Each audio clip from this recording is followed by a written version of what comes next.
گرامی قدر حاضرین و سامعین، اللہ جل جلالہ مہربان ہے، اللہ جل جلالہ حلیم ہے، اللہ جل جلالہ غفور ہے۔ اللہ کی 3 صفتیں اس وقت میں نے ذکر فرمائی ہیں، رحمان، غفور، حلیم۔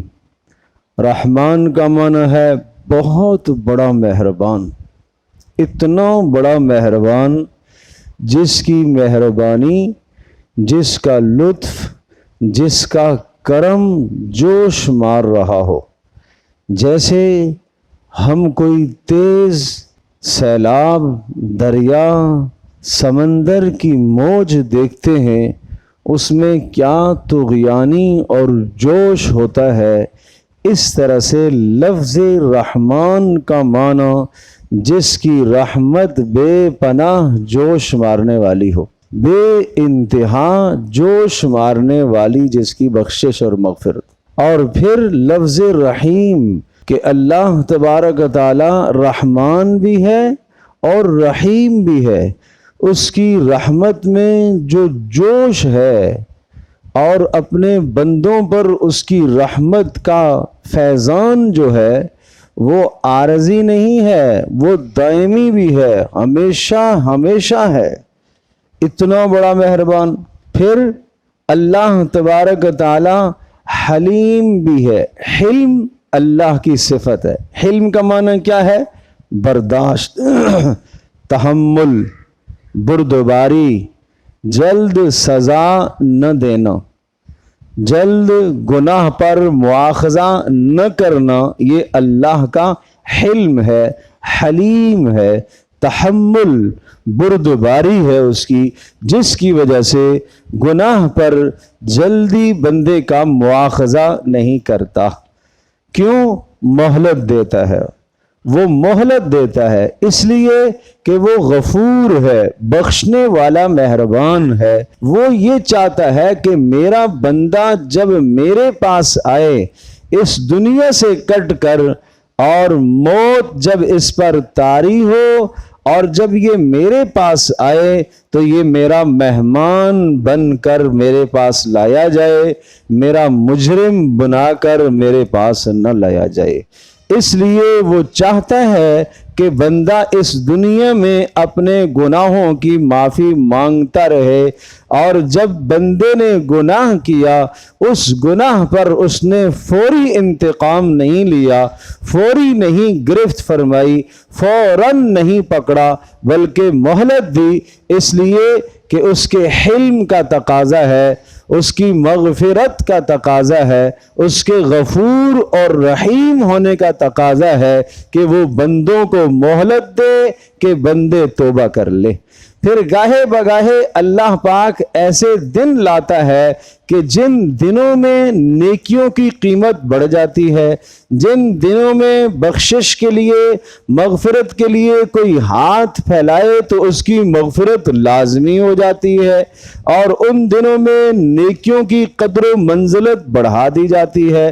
جیسے رمضان المبارک کا مہینہ آتا ہے، نیکیوں کی قدر و منزلت بہت بڑھ جاتی ہے، نوافل فرضوں کے برابر، فرض 70 فرضوں کے برابر، اسی طرح سے جناب ایک ایک حرف پر 700 نیکیاں قرآن کی تلاوت کرنے پر ملتی ہیں۔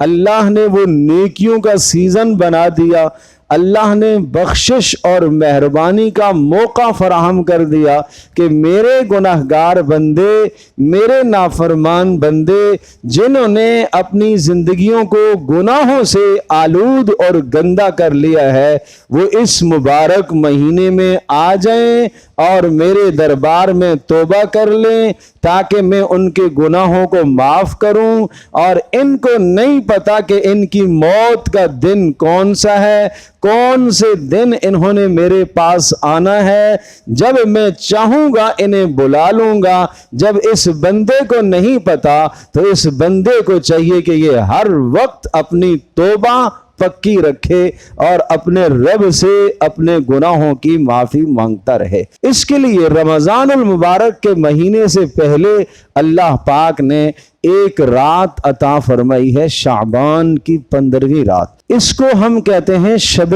برات۔ شب برات، شب رات کو کہا جاتا ہے، برات کا معنی دوزخ سے آزادی کی رات۔ اس رات میں دوزخ سے لوگوں کو آزاد کیا جاتا ہے، جہنم سے لوگوں کو آزاد کیا جاتا ہے، ان کے گناہوں کی مغفرت کر دی جاتی ہے۔ کیوں؟ رمضان سے پہلے اللہ نے اس رات کو، رمضان سے 15 دن پہلے، 2 ہفتے پہلے اس رات کو اللہ نے اس لیے لایا ہے تاکہ میرے بندے اس رات میں عبادت کر کے، اپنے گناہوں کی معافی مانگ کر کے، توبہ کر کے، اور اس کے بعد جو 15 ایام ہیں وہ صحیح طرح سے گزار کے، پھر رحمان اور رحیم اور اللہ کی جو صفتیں ہیں رحمان اور اللہ کی جو صفت ہے رحیم، ان صفتوں کا اظہار رمضان میں ہوگا اور رمضان المبارک میں، تاکہ یہ میرے بندے یہ میری رحمت کو سمیٹ سکیں۔ اس لیے اللہ نے پہلے ایک رات عطا فرمائی، یہ اپنے آپ کو گناہوں سے صاف کر سکیں، یہ گندگیاں اپنے اوپر سے دھو سکیں، غلاظتوں کو دھو سکیں، نافرمانیوں سے توبہ کر سکیں۔ اور جب یہ نافرمانیوں سے توبہ کر کے چند دن اپنی ٹھیک زندگی گزاریں گے تو رمضان کی پہلی تاریخ سے ان کے لیے جنت کے دروازے کھول دیے جائیں گے، ان کے لیے جہنم کے دروازے بند کر دیے جائیں گے، ان کے لیے فرشتے اتار دیے جائیں گے جو ان کی دعاؤں پر آمین کہیں گے، ان کو فرشتے آ کے مصافحہ کریں گے، ان کے اعمال کو فرشتے درج کریں گے، سحر اور افطار میں ان کی دعاؤں پر فرشتے آمین کہنے کے لیے آسمان سے اتارے جائیں گے۔ یہ عزت اللہ نے اس امت کو عطا فرمائی، یہ اعزاز اس امتی کو ہے، یہ اعزاز پیارے پیغمبر صلی اللہ تعالی علیہ وسلم کی برکت سے اس امت کو یہ اعزاز ملا ہے، یہ عزت ملی ہے۔ حضرت عائشہ رضی اللہ تعالی عنہا ارشاد فرماتی ہیں، رمضان شعبان کی 15ویں شب کو ایک مرتبہ میں نے پیارے پیغمبر صلی اللہ تعالی علیہ وسلم کو رات کو بستر سے غائب پایا۔ میں تلاش میں نکلی کہ حضرت صلی اللہ تعالی علیہ وسلم کہاں چلے گئے۔ دیکھا تو پیارے پیغمبر صلی اللہ تعالی علیہ وسلم بقیع کے قبرستان میں تھے، اور وہاں جتنے بھی مدفون لوگ تھے ان کے لیے آپ بخشش اور مغفرت کی دعا کر رہے تھے۔ مجھے کہا، عائشہ یہ رات جانتی ہو، یہ ایسی رات ہے، اس رات میں یعنی جیسے ہی سورج غروب ہوتا ہے اور رات شروع ہوتی ہے، اس وقت سے لے کر صبح صادق تک اللہ تبارک تعالی اپنی شان کے مطابق آسمان دنیا پر آ جاتا ہے، اور اللہ پاک یہ سوال کرتا ہے، ہل من مستغفر، کوئی گناہوں کی معافی چاہنے والا ہے، کوئی گناہوں کی بخشش چاہنے والا ہے، کوئی رزق مانگنے والا ہے، حل من تائب، کوئی توبہ کرنے والا ہے۔ یہ اللہ کی طرف سے ساری رات کو اعلان ہوتا رہتا ہے۔ کب؟ 15ویں شعبان کو، 15ویں شب کو، شعبان کی 15ویں رات کو یہ اللہ کی جانب سے اعلان ہوتا رہتا ہے، اور ساری رات اعلان ہوتا ہے، اور اپنی شان کے مطابق اللہ پاک آسمان دنیا پر اللہ پاک تشریف فرما ہوتا ہے۔ اللہ تبارک تعالی مکان سے، جگہ سے اللہ مبرہ منزہ پاک ہے۔ یہ سمجھایا ہے کہ گویا کہ قربت کی طرف اشارہ ہے، اللہ اپنے بندوں کے قریب آ جاتا ہے، اور اللہ اپنے بندوں کے گناہوں کو اس رات میں معاف کرنا چاہتا ہے۔ اللہ چاہتا ہے کہ بندے بخشے جائیں، اللہ چاہتا ہے کہ مجھ سے ہاتھ پھیلائیں، اللہ چاہتا ہے کہ مجھ سے معافی مانگے۔ وہ سوال بھی کر رہا ہے، سوچو تو صحیح، ایک آدمی چوک میں، چراہے میں کھڑے ہو کر اسپیکر لے کر یہ اعلان کرے، بستی کے اندر، محلے میں، بازار میں، شہر میں، ارے کسی کو فلاں چیز کی ضرورت ہے آ جاؤ، کسی کو ضرورت ہے، کتنا چاہیے آ جاؤ، وہ خزانے کھول کے بیٹھا ہوا ہے، کتنا چاہیے آ جاؤ، پھر بھی کوئی آدمی وہاں نہ جائے اور اپنے گھر کا دروازہ بند کر لے اور اپنے آپ کو مستغنی سمجھے تو کتنا بد نصیب آدمی ہے۔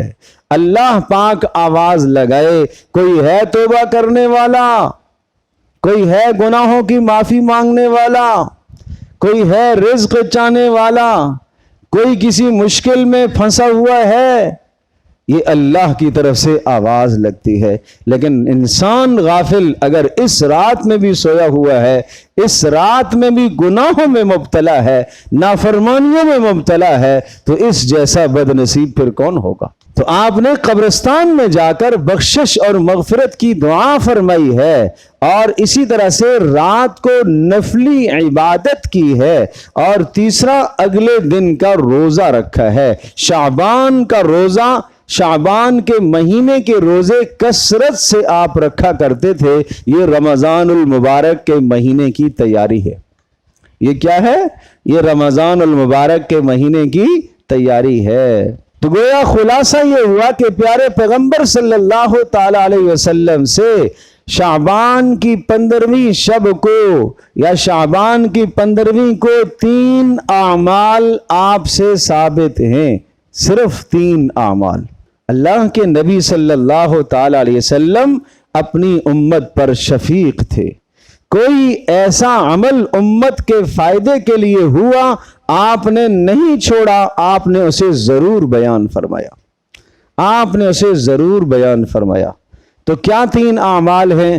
نمبر 1، قبرستان جانا۔ بہت اچھی طرح سے سمجھیں، بہت اچھی طرح سے سمجھے۔ پیارے پیغمبر صلی اللہ تعالی علیہ وسلم سے جو عمل جس طرح سے ثابت ہے اسی طرح سے ادا کرنا سنت ہے۔ رسول اللہ صلی اللہ تعالی علیہ وسلم سے جو عمل جس طرح سے ثابت ہے اس کو اسی طرح ادا کرنا سنت ہے، اس سے آگے بڑھنا خلاف سنت۔ تو اب کیا مطلب ہوا؟ مطلب یہ ہوا کہ آپ اپنی پوری زندگی میں ایک مرتبہ اس رات کو قبرستان تشریف لے گئے، تو پھر مطلب یہ ہوا کہ اس رات کو قبرستان جانے کو لازم سمجھنا رسول اللہ صلی اللہ تعالی علیہ وسلم کی سنت کے خلاف ہوا۔ اور آپ علیہ الصلوۃ والسلام نے اس رات میں قبرستان میں جا کر کیا عمل کیا ہے؟ مردوں کے لیے استغفار فرمایا، بخشش کے لیے دعا فرمائی۔ آپ جائیں، زندگی میں ایک مرتبہ جائیں، گاہے بگاہے جائیں۔ پچھلے سال گئے تھے، اس سال چھوڑ دو، 2 سال گئے، تیسرے سال نہ کر دو، کبھی گئے کبھی نہیں گئے۔ لازم مت سمجھو، مت سمجھو۔ جو چیز لازم نہیں کی رسول اللہ صلی اللہ علیہ وسلم نے اس کو لازم اور فرض کا درجہ دینا۔ عشاء کی نماز فرض، وہ اس نے نہیں پڑھی۔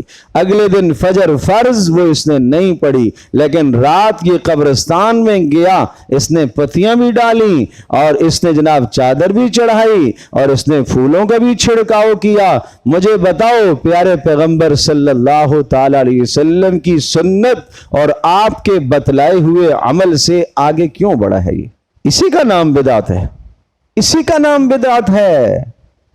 آپ نے ارشاد فرمایا، جس نے میرے دین کے اندر ایسی بات کہی، ایسی بات کی جس کو میں نے نہیں بتایا، نہیں کیا، فَهُوَ رَدٌّ، وہ مردود ہے، وہ نہیں قبول ہوگی تم سے۔ اس لیے سنت پر آؤ۔ استغفار مردوں کے لیے جا کے مرحومین کے لیے بخشش کی دعا کرنی ہے تو جاؤ۔ مردوں کو جانے کا حکم ہے، خواتین کو نہیں۔ اس قدر مجمع لے کر جانا کہ بچے اور بوڑھے اور بچے اور عورتیں، اور وہاں اختلاط، اور وہاں پھر جناب پھول، اور جناب وہاں پتیاں، اور پھر وہاں چادریں، اور پھر وہاں چھڑکاؤ پانی، یہ سب چیزیں رسول اللہ صلی اللہ علیہ وسلم نے نہیں کی بھائی۔ جتنا مجھے اور آپ کو اپنے عزیزوں سے پیار ہے، پیارے پیغمبر صلی اللہ تعالی علیہ وسلم کو اس سے کہیں زیادہ اپنے مرحومین سے پیار تھا، اس سے کہیں زیادہ ان کو اپنے مرحومین سے محبت تھی۔ آپ کے رفقا جو آپ سے پہلے دنیا سے چلے گئے، آپ کے اعزا اقربا جو رشتہ دار دنیا سے رخصت ہو گئے، کیا آپ کو ان سے محبت نہیں تھی؟ لیکن آج خرافات میں امت کھو گئی ہے، آج بدعات میں ہم چلے گئے، رسومات میں ہم چلے گئے، اور ان رسومات اور خرافات اور بدعات کو ہم نے دین کا حصہ سمجھ لیا۔ پیارے پیغمبر صلی اللہ علیہ وسلم کا اعلان سن لو، وہ عمل جو آپ علیہ السلام نے نہیں کیا، آپ کہیں گے ارے نہیں کیا تو ہم نے کر لیا تو ثواب ہی تو ہے۔ ارے نہیں ہے ثواب، جمعے کی 2 رکعتیں پڑھتے ہو، باجماعت ادا کرتے ہو، 4 پڑھ لیں، کیا حرج ہے؟ سارے آپ کہیں گے نماز نہیں ہوئی۔ ہر روز ظہر کی نماز میں ہم آہستہ قرأت کرتے ہیں، جمعے کو ہم زور سے قرأت کرتے ہیں، آج اگر ہم نے آہستہ قرأت کر دی، آپ کہیں گے نماز نہیں ہوئی۔ خلاف سنت ہے نا، اس لیے اللہ کے نبی نے ایسے نہیں بتایا۔ تو دین کے اندر اپنی طرف سے چیزوں کو مت بڑھاؤ، یہ سنت کے خلاف ہے۔ رسول اللہ صلی اللہ تعالی علیہ وسلم نے فرمایا ہے کہ قیامت میں حوض کوثر پر میں ہوں گا، اور کچھ لوگ ایسے آئیں گے کہ جو میرے پاس لائے جا رہے ہوں گے، دور سے میرے پاس آ رہے ہوں گے، اور میں کہوں گا آنے دو، ان کے چہرے چمک رہے ہوں گے۔ کیوں؟ اس لیے کہ انہوں نے وضو کیے، اعضائے وضو ان کے چمک رہے ہوں گے۔ میں کہوں گا یہ میرے امتی ہیں، لاؤ ان کو میں پانی پلاؤں، پانی پلاؤں۔ فرشتے کہیں گے نہیں نہیں، اللہ کے نبی آپ کو نہیں معلوم، آپ کے جانے کے بعد انہوں نے آپ کے دین کا حلیہ بگاڑ دیا تھا، انہوں نے بیچ میں رسومات اور بدعات ڈال دی تھی۔ تو میں کہوں گا سحقن لہم، سحقن لہم، تباہی ہے ان کے لیے، بربادی ہے ان کے لیے، لے جاؤ ان کو جہنم میں، مجھے ایسوں کی کوئی ضرورت نہیں۔ تو اس لیے ایک عمل ہے رات کو قبرستان جانا، لیکن میں عرض کر رہا ہوں ساری زندگی میں آپ ایک مرتبہ گئے تو اس کو التزام نہ سمجھے، اور وہاں جا کے صرف استغفار کرنا ہے، باقی دیگر خرافات سے اپنے آپ کو بچائیں۔ میں بتا چکا ہوں تفصیل سے، ان چیزوں سے اپنے آپ کو بچائیں، بجائے ثواب کے گناہ کما کر لائیں گے۔ اگر وہ خرافات اختیار کی ہیں تو پھر بجائے ثواب کے گناہ لے کر آئیں گے۔ نمبر 2، رات کو عبادت ہے، انفرادی عبادت ہے، اجتماعی عبادت نہیں ہے۔ زیادہ سے زیادہ کسی نے بات کر لی، بیان کر لیا، ترغیب دے دی، چند لوگ جمع ہو گئے، بات کر لی، اس کے بعد نوافل ادا کرو الگ الگ ہو کر، انفرادی طور پر۔ دیکھو نا جملے تو سنو، اللہ کیا کہہ رہا؟ حل من تائب، کوئی ایک آدمی توبہ کرنے والا ہے؟ الگ الگ اللہ ہر ایک سے الگ الگ ملنا چاہ رہا اس رات کو۔ حل من مستغفر، کوئی اپنے گناہوں کا استغفار کرنے والا ہے؟ یہ نہیں فرمایا کوئی گناہوں کا استغفار اور معافی مانگنے والے ہیں، یہ نہیں کہا کوئی گناہوں کی معافی مانگنے والا ہے۔ پتہ یہ چلا کہ اللہ انفرادی پکار رہا ہے ہر ایک کو۔ تو تنہائی میں ہو کر، علیحدہ ہو کر، اگر گھر میں نہیں جی لگتا مسجد میں کنارے میں آ کر بیٹھ کر عبادت کرو، مانا یہ بھی ٹھیک ہے، لیکن انفرادی اجتماعی عبادت نہیں ہونی چاہیے۔ اور تیسرا عمل، اگلے دن کا روزہ ہو سکے تو روزہ رکھ لو۔ تو یہ 3 اعمال ہیں اس مبارک شب کے، اور پھر فرمایا کہ اس رات میں اللہ جل جلالہ سب لوگوں کی بخشش کر دیتا ہے۔ ایک حدیث میں آتا ہے قبیلہ بنو کلب کی بکریوں، قبیلہ بنو کلب، مدینہ میں وہ قبیلہ تھا جس کی سب سے زیادہ بکریاں تھیں، اور ان بکریوں کے جسموں پر جتنے بال ہیں اتنے لوگوں کو اللہ جہنم سے اس رات کو آزاد کرتا ہے۔ سوچو تو صحیح، ایک بکری کے جسم پر کوئی بال گن سکتا ہے؟ اور پھر کتنی ریوڑ کے ریوڑ ہوں، پھر ان کے جسموں پر کتنے بال ہوں، ان سب کے بالوں کے برابر اللہ جہنم سے لوگوں کو آزاد کرتا ہے اور ان کی بخشش اور مغفرت کا فیصلہ فرماتا ہے۔ لیکن کچھ بد نصیب ایسے ہیں کہ جن کی بخشش اس رات کو نہیں ہوتی۔ آگے آنے والی مقدس رات، لیلۃ القدر کی رات، ان مقدس راتوں میں کچھ لوگوں کی بخشش نہیں ہوتی۔ نمبر 1، المشرک، شرک کرنے والا جب تک شرک سے توبہ نہیں کرے گا اس کی بخشش نہیں ہوتی۔ انہ من یشرک باللہ فقد حرم اللہ علیہ الجنہ، جس نے اللہ کے ساتھ شریک ٹھہرایا کسی کو، اس پر اللہ پاک نے جنت کو حرام کر دیا ہے۔ شریک ٹھہرانا اللہ کے ساتھ، اللہ کے ساتھ عبادت میں شریک ٹھہرانا، علم میں شریک ٹھہرانا، قدرت میں شریک ٹھہرانا، جو اللہ کی قدرت ہے یہ کسی اور کے لیے ماننا شرک ہے۔ جیسا اللہ پاک عالم الغیب ہے، جیسے اللہ کا علم ہے، یہ علم کسی اور کے لیے تصور کرنا شرک ہے۔ جیسے اللہ کی تعظیم کی جاتی ہے، سجدہ کیا جاتا ہے، جھکا جاتا ہے اللہ کے سامنے، یہ جھکاؤ، یہ تعظیم اللہ کے سوا کسی اور کے سامنے کرنا شرک ہے۔ اس شرک سے اپنے آپ کو بچاؤ۔ اعمال میں دکھلاوا شرک ہے، یہ عمل میں کر رہا ہوں صرف اللہ کی رضا کے لیے۔ اگر عمل کرتے وقت، نماز کے وقت، روزے کے وقت، صدقہ کے وقت، صدقہ کرتے وقت اگر دل میں یہ خیال اور جذبہ آ گیا کہ فلاں آدمی دیکھ رہا ہے تاکہ وہ یہ سمجھے کہ بہت نیک عمل کرنے والا انسان ہے، یہ بڑا صدقہ کرنے والا آدمی ہے، یہ بڑا سخی آدمی ہے، فلاں آدمی کی منشا اور اس کی چاہت اللہ کی منشا کے ساتھ شریک کر دی ہے تو یہ شرک کہلاتا ہے۔ صدقہ اللہ کی رضا کے لیے دینا تھا، نماز اللہ کی رضا کے لیے پڑھنی تھی، غریب کے ساتھ مدد اللہ کی رضا کے لیے کرنی تھی۔ اب مدد میں ساتھ یہ بات بھی آ گئی، اللہ کی رضا بھی ہے، اللہ خوش ہو جائے، لیکن تھوڑا سا میرا بھی نام ہو جائے تاکہ پتہ چلے یہ آدمی سخی ہے، تو اللہ کی رضا کے ساتھ دوسرے کی رضا کو شریک کر دیا، اس کا نام شرک ہے۔ یہ عمل میں شرک ہے، یہ عمل اللہ کے یہاں قبول نہیں۔ فمن كان يرجو لقاء ربه فليعمل عملا صالحا ولا يشرك بعبادة ربه احدا۔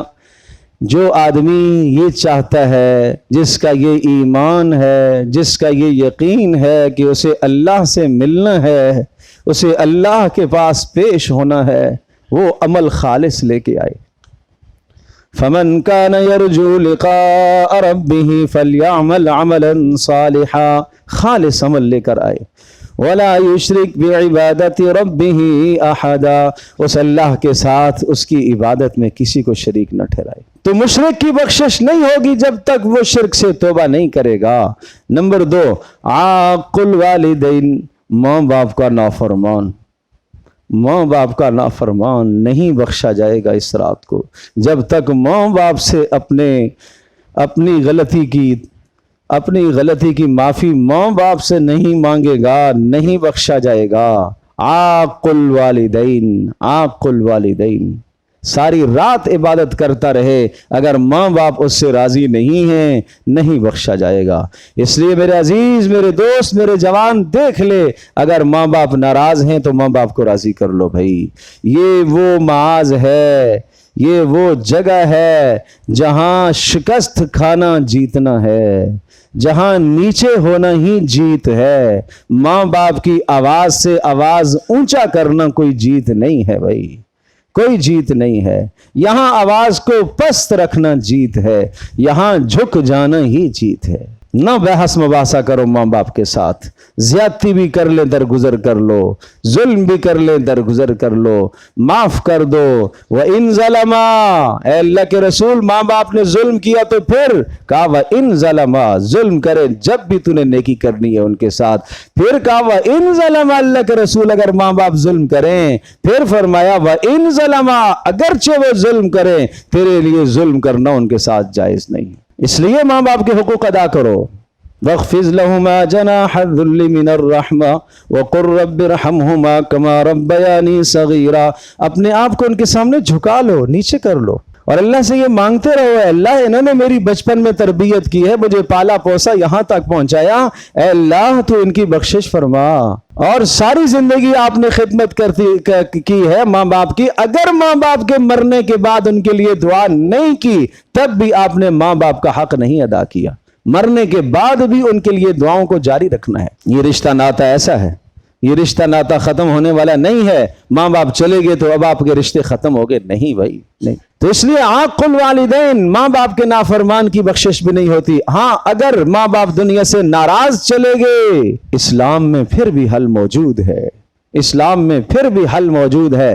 جاؤ ماں باپ کے قرابت داروں کے ساتھ اچھا سلوک کرو، جاؤ چچا کی خدمت میں، تایا کی خدمت میں، جاؤ پھوپھیوں کی خدمت میں، اپنی خالاؤں کی خدمت میں، ماموں کی خدمت میں جاؤ، ان کی جا کے خدمت کرو، امید ہے تلافی ہو جائے گی۔ اور ماں باپ کے لیے بخشش کی دعا کرو اگر وہ ناراض چلے گئے، جتنا آپ کی جانب سے ان کو دکھ ملا، جتنا آپ نے ستایا، اتنی ان کے لیے بخشش کی دعا کرو تو یہ بدلہ ہو جائے گا، پھر بدلہ ہو جائے گا۔ آپ نے 7 سال ان کو ستایا، دل دکھایا، ان کے دن رات ان کا دل دکھایا، تو پھر 7 سال آپ بھی ان کے لیے دن رات لگ کر بخشش مانگو اللہ سے، پھر کام بن جائے گا۔ عاق الوالدین، ماں باپ کے نافرمان کی بخشش بھی اس رات کو نہیں ہوتی۔ مدمن خمرن، شراب کا عادی، اس کی بخشش بھی اس رات کو نہیں ہوتی۔ نشے کا عادی، اس کی بخشش بھی اس رات کو نہیں ہوتی جب تک اس نشے سے وہ توبہ نہیں کرے گا۔ آج شراب کا نام بدل کر نئی نسل ایسی نشہ آور چیزوں کے استعمال میں لگ گئی ہے، اپنا ایمان بھی، اپنی جان بھی، اپنی صحت بھی، اپنا سب کچھ تباہ کر بیٹھا ہے۔ غلط سوسائٹیوں میں، غلط مجالس میں بیٹھ کر اپنا سب کچھ برباد کرتا ہے۔ اس لیے مدمن خمرن، شراب کا عادی، اس کی بخشش بھی نہیں ہوتی۔ القاتل، قتل کرنے والا، کسی کی جان مارنے والا، اس کی بخشش بھی نہیں ہوتی جب تک توبہ نہیں کرے گا، جب تک اس جرم کی تلافی نہیں کرے گا، اس کی بھی بخشش نہیں ہوتی۔ قاتل، کتنے بدترین جرم ہیں یہ۔ المشاحن، دل میں کینہ رکھنے والا، کینہ پرور، اس کی بخشش بھی اس رات کو نہیں ہوتی۔ کیوں اپنے دل کو مسلمان بھائی کے کینے سے بھرتے ہو بھائی؟ میرے عزیز، میرے دوست، یہ دل اس لیے تھا، اس دل میں اللہ کی محبت آتی، اس دل میں محمد رسول اللہ صلی اللہ تعالی علیہ وسلم کی محبت ہوتی، اس دل میں اللہ کا خوف ہوتا، اس دل میں جنت کا شوق ہوتا، اس دل میں جہنم کا خوف ہوتا۔ اس دل میں کیوں غیروں کی نفرت بٹھائی ہوئی ہے؟ یہ ظلم ہے، سراسر ظلم ہے۔ دل میں یہ چیز بٹھانے کی نہیں تھی بھائی۔ اللہ کے نبی صلی اللہ تعالی علیہ وسلم فرما رہے، میں یہ چاہ رہا ہوں کہ میں اس دنیا سے رخصت ہو جاؤں، میں سلیم الصدر رخصت ہو جاؤں، میرے دل میں کسی کی کوئی برائی میرے دل میں نہ ہو، میں اس طرح سے دنیا سے جانا چاہتا ہوں۔ اللہ کے رسول صلی اللہ تعالی علیہ وسلم کا پاکیزہ، مطہر، صاف ستھرا سینہ اور دل، وہ یہ فرما رہے کہ میں یہ چاہ رہا ہوں کہ میرا سینہ پاک صاف ہو جب میں اس دنیا سے رخصت ہوں۔ آج ہمارے دلوں میں کینے بھرے ہوئے ہیں، آج بھائی کا کینہ، بہن کا کینہ، چچا کا، ماموں کا، قرابت دار کا، عزیز کا، کاروبار میں جگہ جگہ پر کینوں کی بھرمار ہے۔ ایسے انسانوں کے اعمال سر سے ایک بالش اوپر نہیں اٹھتے، اور ہر پیر جمعرات کو اعمال اللہ کے ہاں پیش کیے جاتے ہیں اور فرمایا جاتا ہے یہ جو دو آپس میں کینہ پرور ہیں، دلوں میں کینہ اور نفرت پالے ہوئے ہیں، اور جو آپس میں ناراض ہیں، 3 دن تک تمہیں ناراض رہنے کی اجازت دی ہے۔ اس لیے اللہ جانتا ہے، خالق و مالک بنانے والا جانتا ہے کہ 3 دن تک تمہارا غصہ ٹھنڈا ہو جائے گا۔ وہ کہہ رہا، اللہ کے نبی سے کہلوایا، 3 دن سے زائد اگر کینہ اور بغض اور نفرت دل میں رکھی اور اپنے بھائی سے ناراض رہا، اسی حال میں اگر مر گیا تو دونوں جہنم میں جائیں گے۔ کتنی سخت بات ہے۔ قطات، چغل خور کی بھی بخشش اس رات کو نہیں ہوتی، جو چغلیاں کھاتا ہے، ایک کی بات دوسرے کے سامنے، دوسرے کی بات تیسرے کے سامنے لڑائی بجائی کرنے کی کوشش کرتا ہے، 2 آدمیوں کے درمیان میں نفرت ڈالنے کے لیے ایسی باتیں کرتا ہے۔ ایسے شخص کی بھی، چغل خور کی بھی بخشش نہیں ہوتی۔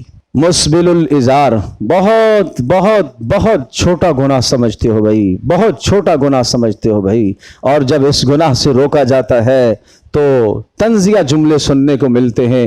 مسبل الازار، وہ مرد جس کا لباس اوپر سے جانے والا نیچے ٹخنوں کو چھپا لے، اس کی بخشش بھی نہیں ہوگی۔ یہ کوئی گناہ معمولی ہے؟ یہ تکبر ہے۔ یہ تکبر تو اللہ کو پسند نہیں ہے، یہ اللہ کے نبی صلی اللہ تعالی علیہ وسلم کی سنت کے خلاف ہے۔ یہ فرض ہے مرد کا واجب ہے، واجب اور ضروری ہے کہ مرد اپنے ٹخنوں کو ننگا رکھے، اوپر سے جانے والے لباس سے اس کا ٹخنا نہیں چھپنا چاہیے، لنگی سے، شلوار سے، پینٹ سے، نہ نماز میں نہ نماز کے علاوہ کسی بھی حالت میں اس کا ٹخنا نہیں چھپنا چاہیے۔ یہ بڑا گناہ ہے، بڑا گناہ ہے، اس لیے صاف صاف فرمایا، گزشتہ امتوں کا ایک آدمی تھا اور اس نے اسی طرح سے وقت اس کا گزر رہا تھا کہ اس کی شلوار ٹخنوں سے نیچے جا رہی تھی، اللہ نے اسے دھنسا دیا اور قیامت تک وہ دھنستا رہے گا۔ یہ کوئی معمولی جرم ہے؟ ایک شخص نماز میں تھا، اس کی نماز اسی حالت میں آپ علیہ الصلوۃ والسلام نے اسے دیکھا، نماز پڑھی ہے اور اس کے ٹخنے چھپے ہوئے تھے، آپ نے فرمایا جاؤ جا کے دوبارہ وضو بھی کر کے آؤ، نماز بھی دوبارہ پڑھو۔ 10 تعویلیں لوگ لے کے آتے ہیں، یہ ہے جی وہ ہے جی یہ ہے جی وہ ہے۔ ارے میرے عزیزو، اللہ کے نبی صلی اللہ علیہ وسلم کی بات پر آ جاؤ بھائی، آ جاؤ۔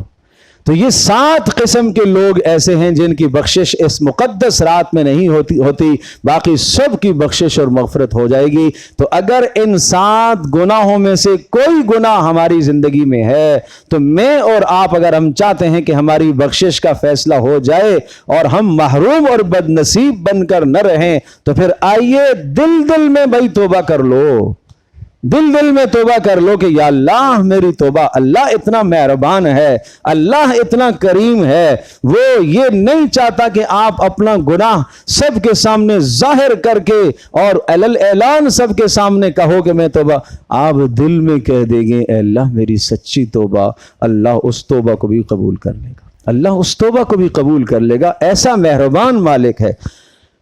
تو سب توبہ کرتے ہیں بھائی، عزم کریں انشاءاللہ ان گناہوں سے ہم اپنے آپ کو بھی بچائیں گے اور اپنے گرد و نواح اپنے سارے ماحول کو انشاءاللہ ان 7 قسم کے جرائم سے ہم اپنے آپ کو بچائیں گے۔ اور 15 شعبان کی جو رات ہے، جو 3 اعمال بتلائے، وہ 3 اعمال ہم اسی طرح سے ادا کریں گے جس طرح سے رسول اللہ صلی اللہ علیہ وسلم سے ثابت ہیں، ہم اس سے آگے ایک ذرا نہیں بڑھیں گے، ہم سنت کے خلاف نہیں کریں گے، ہم بدعات کا ارتکاب انشاءاللہ نہیں کریں گے، ہم محمد رسول اللہ صلی اللہ علیہ وسلم کے طریقے پر چلنے کی کوشش کریں گے تاکہ اللہ پاک ہمارے گناہوں کی بخشش فرمائے۔ اللہ مجھے بھی، آپ کو، ہم سب کو عمل کی توفیق عطا۔